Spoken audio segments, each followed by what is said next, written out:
Cerebras just had one of the most dramatic IPO debuts of the year, popping 68% on day one before giving back more than 20% from the top. The company makes the largest computer chip ever built, the size of a dinner plate, and it has a real shot at challenging Nvidia in one specific corner of the AI market. Mike, do you think this punchy little startup has what it takes to threaten Nvidia? We talked already about an analogy here where Microsoft was kind of trying to shut down Cloud Code internally. And we asked ourselves, can Cloud Code dethrone Microsoft and its ecosystem? Nvidia has an ecosystem. Nvidia doesn't just make the GPUs, right? It has this CUDA, or however you explain, CUDA. CUDA. Yeah, CUDA. Um, it's like a software platform to be able to help you deal with huge mathematical processes that take a lot of processing power, right? And so that's where they've had that around for, I don't know, 20 years now. And that's deeply embedded. So they're an ecosystem. And if you're going to be a startup and you're going to take down the ecosystem player, you better get that one thing that you do well right. So their big play, it seems like, with this wafer chip. I used to work in a Bosch factory where they make these chips. It's incredible. If you ever get the chance to go tour one of these, it's incredible what they're able to fit and how they do it onto a wafer. Just if you ever get the chance. Back to the point. The metric that they're using is inference speed. Their claim is basically they can 20x or whatever the number is 21x, 20x. So they're faster at inference. So here's the question. Does that metric matter for the ecosystem? Because if it's just one among many metrics, they can maybe even become a supplier, right? Or they can play a little part in the whole game. And this goes to, what is the market actually? What is the definition of the market? Is it CUDA plus GPUs, or is it just the wafers in the case of the startup? And do they have the right metric? Is it about speed or not? Presumably the speed translates into a lower total cost of ownership, right? So there's some sort of savings there. I think I read 30, 20%, 30%, something like that. So it reduces costs somehow too. Now, the advantage that Nvidia, and this is similar with Microsoft, because you look at Microsoft and you say, why, how are they able to survive with the products they have? Well, they've been tested over and over in the corporate environment. They get along with IT. Every bug is known. So that's a huge value proposition. If you're the new guy that comes along trying to displace Microsoft, first bug, your game is over. Yeah? So you're competing against that history, that ecosystem. And so this is the question. When you come up against Nvidia and that CUDA, can you displace them with your one-trick pony of speed? I don't know. It's a good question. If that's the metric, that's dangerous for Nvidia, right? That it could be. So that would be a Christensen play. Like, you come in at the lower end of the market, you're cheaper, you're faster, and eventually you start taking the customers of Nvidia. Looked like at first they were dependent on a couple of UAE customers, but recently they signed a deal with OpenAI, Amazon, Meta. So they're diversifying their customer base. And if those guys are joining the party, looks like they're legit, what they're offering. What we don't know is what they're using it for. Will they use it to displace Nvidia or not? I don't know. I don't know the answer, but it's an interesting question. It's the second time this has come up, third time actually. Apple, Microsoft, and Nvidia.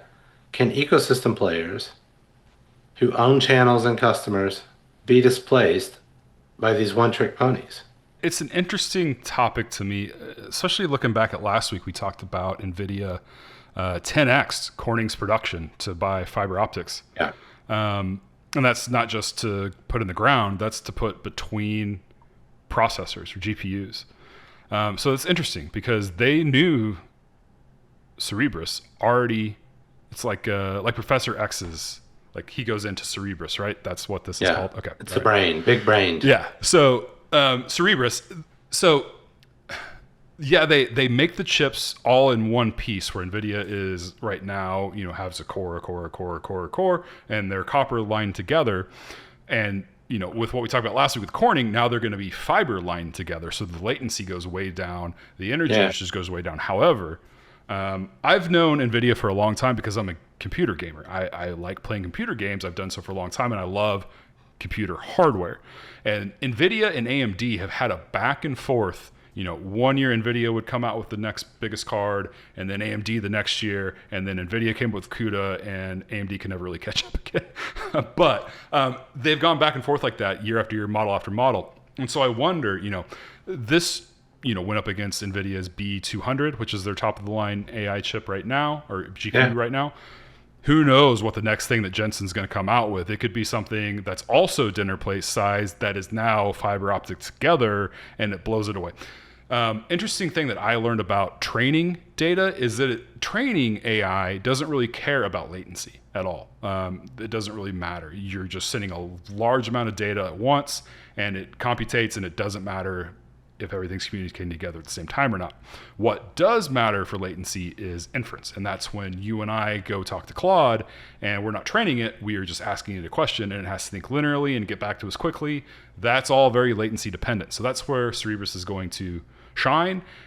But I don't know. I wouldn't count Nvidia out of doing something very similar, and maybe even in a better way. And you're right, CUDA is the reason that they've got the foothold that they do, and I don't know what goes in that software and why someone else can't come up with a CUDA-like process that sits on top of everything. But it's been their gem, and as long as everyone's coding for it, if you've been there for 20 years, people know how to debug it. They're comfortable with it, and getting humans to change behavior is really hard. True, just really hard. True. Well, a good thing that we're not going to be run by humans anymore, right? We're all yeah, that's right. Post-labor society. So. We're heading there. I'm just glad that we have a more diverse playing field. That's something that we've been lacking lately. And I think everybody wins when we have a diverse playing field. We win on price, we win on competition, we win on quality. There's just no reason customers win. Yeah. Customers win. Yeah. Competition breeds excellence. We know that in every arena. And also, it's good for other companies to have other sources to diversify the supply chain, de-risk it, etc. So for me, these cases are all interesting because I go back to my strategy stuff. And hey, when does an ecosystem win and when does it lose? Yeah. How could you actually take them down? And it goes to the heart of what the product actually is.